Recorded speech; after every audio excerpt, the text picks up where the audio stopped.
I'm going to coach dentists to improve the profitability of their dental offices, to increase the amount of time that they can spend away from the office and enjoy their careers again. Thank you guys so much. I really appreciate it. Great job. It's a wrap.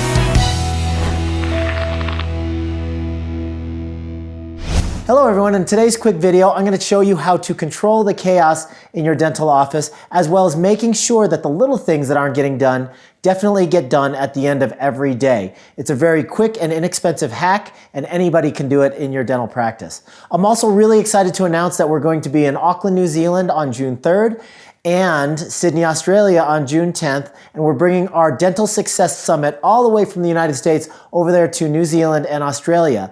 And during the Dental Success Summit, we're going to be covering exactly how to create a systems-driven practice, a practice that basically runs itself, and we'll show you how to increase your profitability, how to decrease your overhead, how to attract more and better patients, and really just have a better time in your day-to-day life as a general practitioner or a dental specialist. We're really looking forward to it, so enjoy this video and we will talk to you soon. Hey everybody, Dr. Mark Costas here, founder of the Dental Success Institute, author of the book Pillars of Dental Success.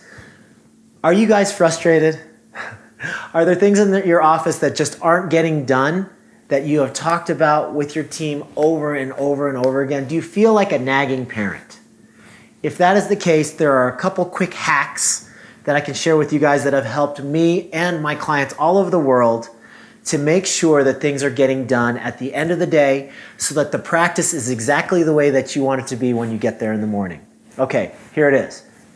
End of day protocol. Very, very simple. Okay, so you all have your organizational charts, right? So we know that we don't want an organizational chart to look like a pom-pom, meaning that everybody in your organization has direct access to you. Okay, so the organizational chart should look like this. You are the CEO on top.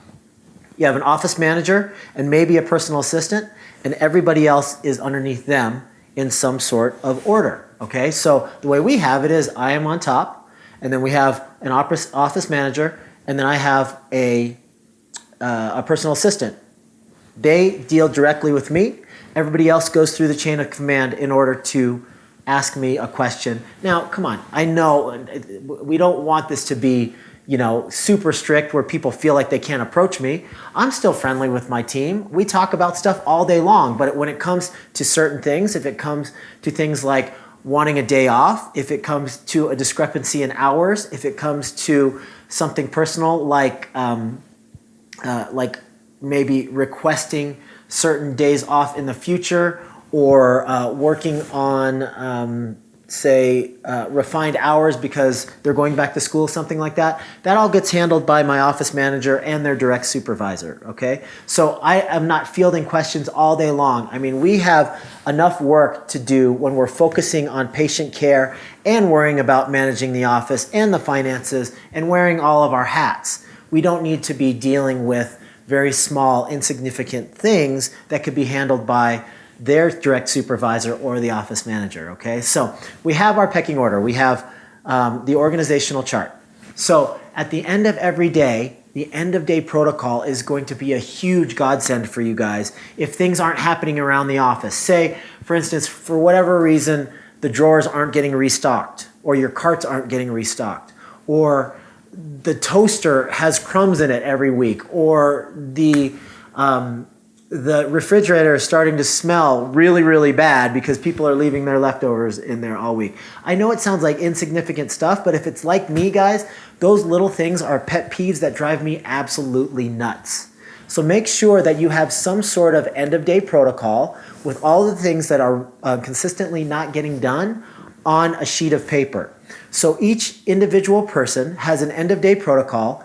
It's basically a checklist, okay? They have to make sure that they're doing their common area protocols. For us, it's called common area protocol, and that is like cleaning out the refrigerator, vacuuming, taking out the trash. So for us, each day they have a different common area protocol. So common area protocol done, check that off. And then make sure post-op calls are done, check that off. All of their all of their drawers that they're particularly responsible for, or their carts that they're responsible for, are restocked at the end of the day. Check that off. Make sure that all of their charting, their patient charting, is completed at the end of the day. Check that off. Whatever it is that is commonly getting missed, and in our office for a lot of days, it was the post-op calls, because they get so busy, they'd forget to call the patients that we did major work on, and the post-op calls weren't getting done. We fixed that really, really easily. We had a end-of-day protocol list, checklist, check, check, check, check, check. That goes in the box of their direct supervisor. And the direct supervisor collects, and the office manager collects all of the end-of-day protocols at the end of the day. And I also have an end-of-day protocol for the office manager. So her protocol gets put in my box at the end of the day, okay? And part of that is for her facility checklist. She wants to make sure that she goes through the entire facility before she leaves at the end of the day, or first thing in the morning before I get there, to make sure that all those things are done. Make sure that the drawers are restocked, that the reception area looks clean, that the vacuuming was done, that the trash got taken out, that all the post-op calls were done, because we have a post-op call route slip at the end of every day. So those are the sorts of things that need to be checked off before anybody leaves at the end of the day.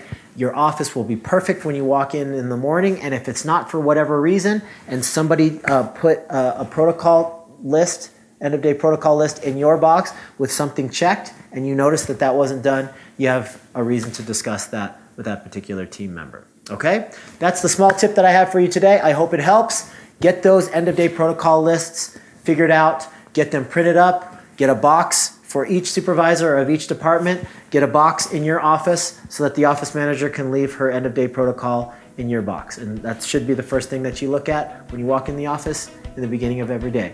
Have a great week. We'll talk to you next week with a new tip. Take care. Bye-bye.